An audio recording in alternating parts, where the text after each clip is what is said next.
इस वीडियो में हम लोग देखते हैं कि मॉडर्न टेक्निक्स कौन कौन सी हैं जो कि आजकल मतलब कि जिनको समझ लो बच्चे नहीं हो रहे हैं तो उनको भी मतलब कि प्रेग्नेंट कर सके या उनको भी बच्चे हो सकते हैं। ऐसे कौन कौन सी आजकल न्यू टेक्निक्स चल रहे हैं। आजकल एक्चुअली देखा जाए तो ये बहुत ज़्यादा डिमांड में भी है। कौन कौन सी टेक्निक्स है वो हम लोग को डिस्कस करनी। फर्स्ट टेक्निक है जो कि IVF है। बट पहले उससे पहले कि ये करना क्यों पड़ रहा है, रीज़न क्या है इससे। तो रीज़न एक तो फीमेल में कुछ प्रॉब्लम हो सकता है या तो फीमेल में कुछ प्रॉब्लम हो सकता है। फीमेल्स में क्या प्रॉब्लम हो सकते हैं कि उसका जो जैसे फीमेल का स्ट्रक्चर थोड़ा सा देखते हैं फटाक से,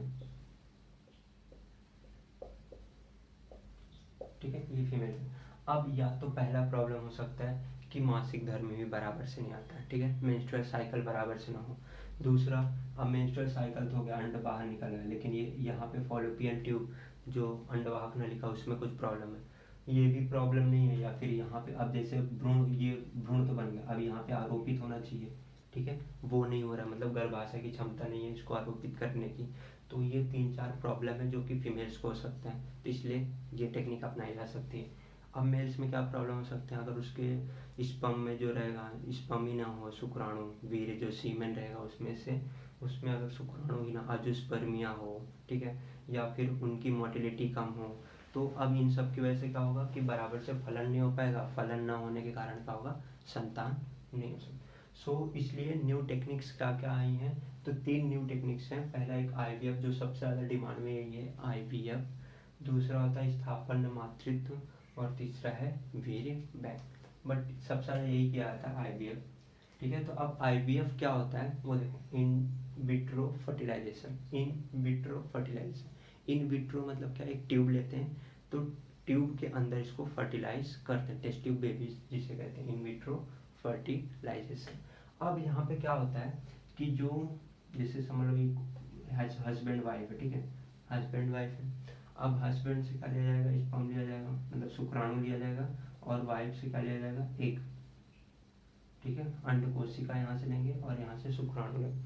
अब क्या करेंगे कि ये स्पर्म को क्या करेंगे, एक सिरिंज में भरेंगे, एक नीडल में भरेंगे, ठीक है, इस नीडल में भरेंगे, फिर जो अंडा कोशिका बाहर निकाले होंगे इसके अंदर इसको स्पर्म को डाल दें। अब स्पर्म को डालने के बाद क्या होगा, इसका फलन हो गया। अब जब फलन हो जाएगा तो फलन हो जाने के बाद वही स्त्री के ऊपर, मतलब वही जो फीमेल रहेगी, वाइफ रहेगी, उस वाइफ के गर्भाशय के अंदर क्या कर दिया जाएगा, इसको आरोपित कर दिया जाएगा। तो ये मेनली किस प्रॉब्लम के वजह से IVF करना होता है, तो पहला एक मेन प्रॉब्लम है कि अगर फीमेल मेल्स में स्पर्म की कमी हो या फिर मोटिलिटी की कमी हो तो ये कर सकते हैं। दूसरा और क्यों कर सकते हैं, क्योंकि अगर यहाँ से समझ लो ये फॉलोपियन ट्यूब है, यहाँ पे कुछ प्रॉब्लम है तो यहाँ पे अगर नहीं आ पा रहा है तो इसलिए भी ये टेक्निक कर सकते हैं। लेकिन इसमें इम्पॉर्टेंट है कि जो गर्भाशय होगा वो आरोपित कर सके, ये इम्पोर्टेंट है। तो ये फर्स्ट स्टेज हो गया कि IVF में करना क्या है और कैसे करना।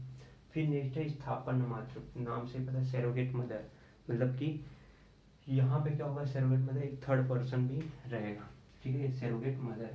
अब क्या होगा कि स्पर्म रहेगा, वो हस्बैंड से लिया जाएगा और वाइफ से एग लिया जाएगा, ठीक है, वाइफ से एग लिया जाएगा।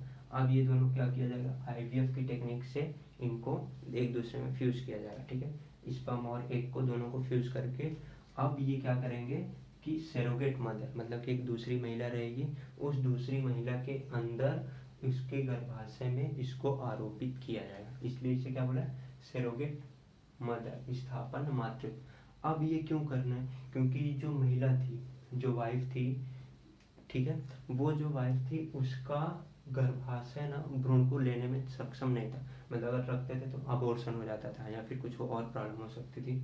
तो यहाँ पे क्या होता था कि इसलिए ये प्रॉब्लम होने की वजह से अभी सरोगेट मदर का यूज़ करते हैं, मतलब कि सरोगेट मदर होती हैं तो उनको ये दोनों का स्पर्म और एग लेकर के मिला करके इसको सरोगेट मदर में रख दिया जाता है, और जब 9 महीने के बाद जब बच्चा हो जाता है तो फिर ये सरोगेट मदर ये इनको हस्बैंड वाइफ को उनका बच्चा दे देते। तो ये हो गया स्थापन मातृत्व या सरोगेट मदर। दूसरा है वीर्य बैंक, स्पर्म बैंक। आजकल ये भी एक नया बैंक खुला है, बैंक नहीं है ऐसा, बट यहाँ पे क्या होता है, स्पर्म को स्टोर करके रखा जाता है, जैसे ब्लड बैंक होता है तो वैसे ही सेम स्पर्म बैंक भी है।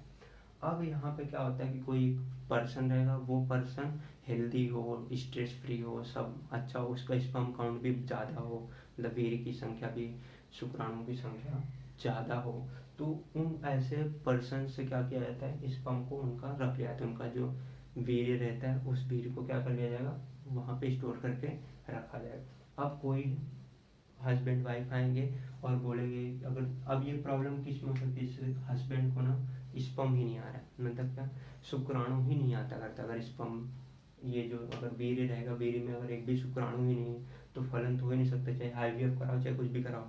तो इसमें क्या करना पड़ता है कि ये स्पर्म बैंक से शुक्राणु लिया जाता है डोनर का, और फिर वो जो महिला रहेगी, जो वाइफ रहेगी, उस वाइफ का अंड कोशिका लिया जाएगा, इन दोनों को मिक्स किया जाएगा। मिक्स करने के बाद अब अगर ये महिला का गर्भाशय अच्छा हुआ तो इसमें ही आरोपित किया जाएगा, अगर अच्छा नहीं हुआ तो फिर सरोगेट मदर को ढूंढना पड़ेगा। तो इसमें ये स्पर्म है। अब जो ये इंसान जो देता है स्पर्म, उसकी आइडेंटिटी नहीं बताई जाती, अगर कोई दे रहा है तो उसको इन दोनों को भी नहीं पता चलेगा कि किसने स्पर्म दिया।